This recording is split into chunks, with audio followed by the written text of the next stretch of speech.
Passamos a apresentar os 4 Evangelhos, Revelação da Revelação, Jean Baptiste Rustin. Narração, Paulo de Moraes.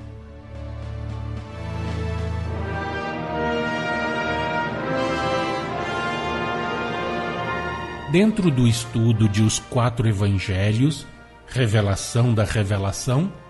vamos ver agora o versículo 7º do capítulo 3º da narrativa evangélica feita por João Evangelista, que traz, dentro do diálogo de Jesus com Nicodemos, as seguintes palavras do Mestre: Não te admires de eu te dizer, importa-vos nascer de novo. Desse modo, insistia Jesus no que dissera antes, a fim de que Nicodemos voltasse a atenção para o princípio do renascimento do homem, mediante nova encarnação, mediante a reencarnação do Espírito. Pergunta: em nome da Igreja, os que a representam, sempre do seu ponto de vista alegórico, explicam esse versículo da seguinte maneira: quem conheça bem o coração humano não se admirará de que seja preciso que o homem se transforme num homem novo, de que lhe seja necessário novo espírito, novo coração, novo princípio de vida e de ação. É esse renascimento todo espiritual que lhe dá o direito de pedir, em todas as ocasiões, o Espírito novo, de pedir a Jesus, Santo dos Santos, seu Espírito, suas inspirações, sempre espirituais, sempre santas, como princípio da nova vida. E é numa única existência que a Igreja pretende seja o homem transformado, assim, em um novo homem, segundo a expressão do apóstolo Paulo, de homem animal em homem espiritual, quer se trate do antropófago, quer do selvagem da Oceania, quer do neozelandês,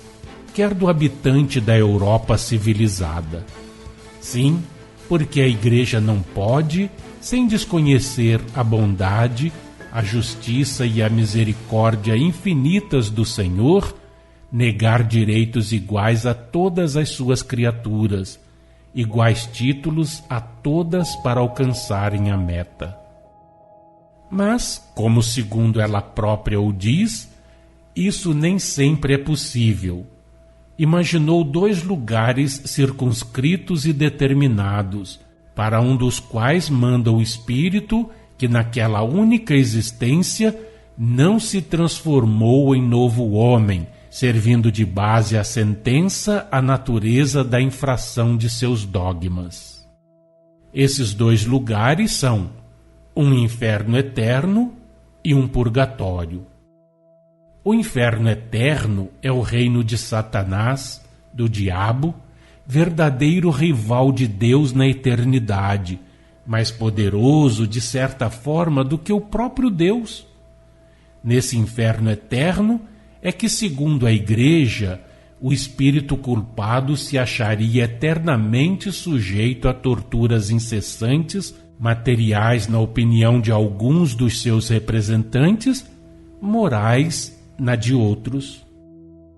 Haveria, assim, ovelhas desgarradas que o meigo e bom pastor se veria impossibilitado de carregar ao ombro para levá-las de novo ao aprisco, por só muito tarde as ter encontrado. Haveria, assim,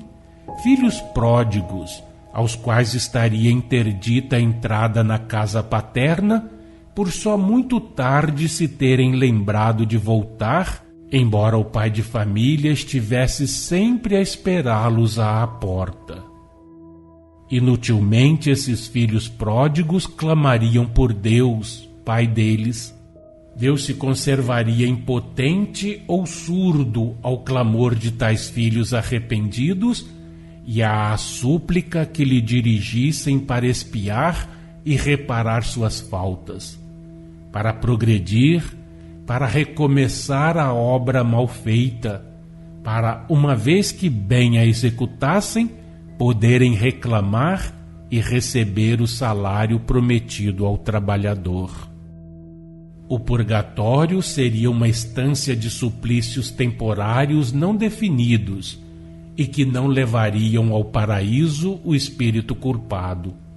pois que, segundo a Igreja, se ele não renascer da água e do Espírito Santo, dentro da sua única vida corporal, isto é, se não conseguir como homem durante a única existência terrena, que para esse efeito ela lhe concede, um renascimento que o mude em homem novo, não poderá entrar no reino de Deus, o qual, sempre segundo a Igreja, é o paraíso. Não deveria a Igreja, inclinando-se diante da nova revelação, compreender que, dizendo: não te admires de haver eu dito, é necessário que torneis a nascer?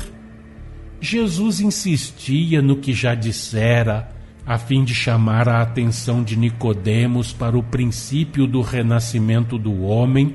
mediante uma nova encarnação, uma encarnação do Espírito.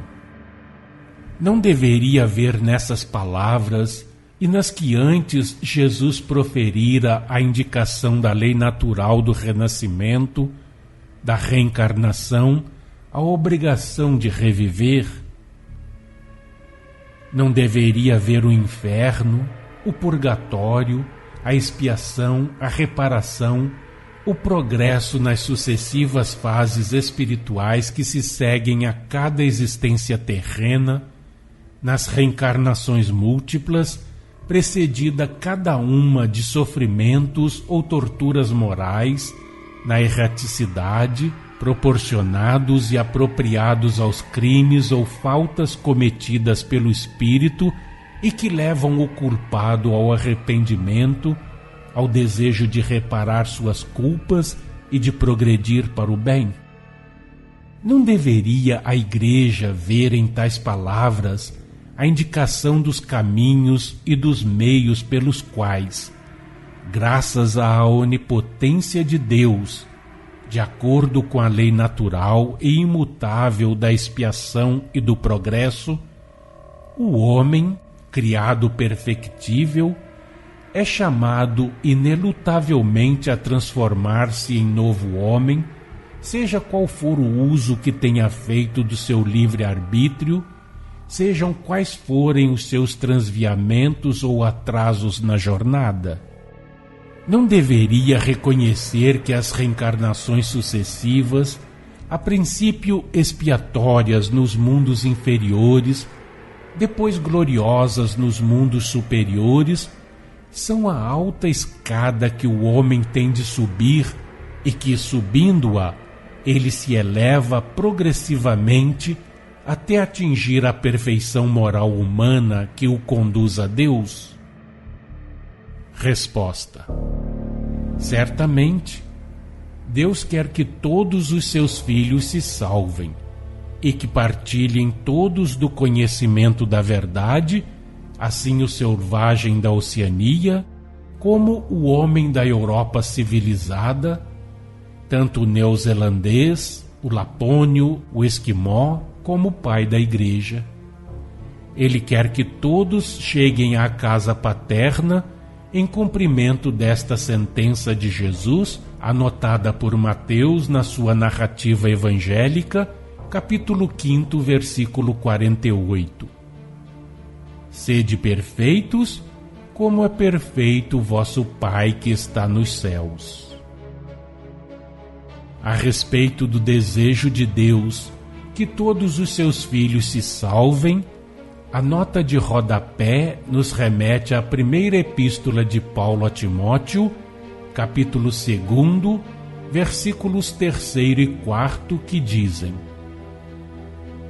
isto é bom e aceitável diante de Deus, nosso Salvador, o qual deseja que todos os homens sejam salvos e cheguem ao pleno conhecimento da verdade. lembrando que Jesus Cristo já afirmara: conhecereis a verdade e a verdade vos libertará, conforme a anotação do evangelista João, capítulo 8, versículo 32.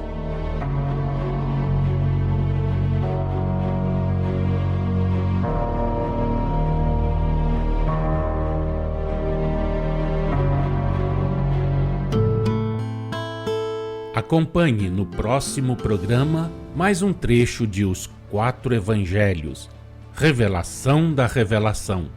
Jean Baptiste Rustin.